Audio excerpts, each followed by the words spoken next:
સુરતની આવતીકાલે પીએમ મોદી લેશે મુલાકાત, તડામાર તૈયારીઓની શરૂઆત। પ્રધાનમંત્રી નરેન્દ્ર મોદી ફરી એક વખત 2 દિવસના ગુજરાત પ્રવાસે આવી રહ્યા છે। પ્રધાનમંત્રીના આગમનને લઈને સુરતમાં તડામાર તૈયારીઓ કરાઈ રહી છે।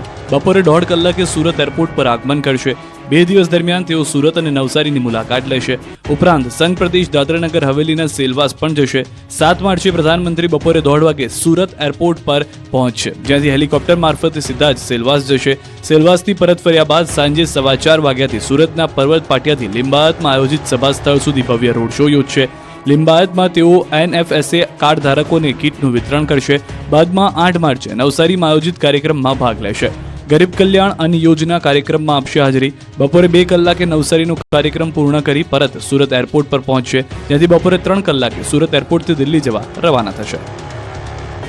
સેલવાસમાં પણ પીએમ મોદીના આગમનને લઈને તૈયારીઓ જોશમાં। વડાપ્રધાન નરેન્દ્ર મોદી આવતીકાલે રાજ્યના પડોશમાં આવેલા સંઘ પ્રદેશ દાદરાનગર હવેલીની મુલાકાતે આવી રહ્યા છે। વડાપ્રધાન બન્યા બાદ ચોથી વખત પ્રદેશની મુલાકાતે આવી રહ્યા હોવાથી આ નાનકડા પ્રદેશમાં ઉત્સાહનો માહોલ છે। વડાપ્રધાન નરેન્દ્ર મોદી સંઘ પ્રદેશ દમણ દીવ અને દાદરાનગર હવેલીમાં ₹2,587 કરોડના વિકાસના કામોનું લોકાર્પણ અને ખાતમુહૂર્ત કરશે। પીએમ દાદરાનગર હવેલીના સેલવાસમાં કરોડો રૂપિયાના ખર્ચે તૈયાર થયેલી આધુનિક નમો મેડિકલ ઇન્સ્ટિટ્યૂટનું લોકાર્પણ કરશે। આ સાથે જ આવાસ યોજનાના લાભાર્થીઓને લાભો પણ એનાયત કરશે। તો દમણમાં સી ફ્રન્ટ રોડ પર 1.1 કિલોમીટર લાંબા ટ્રેક પર ટોય ટ્રેનનું લોકાર્પણ કરશે। દીવમાં પણ તેઓ વિકાસના કામોના લોકાર્પણ કરશે।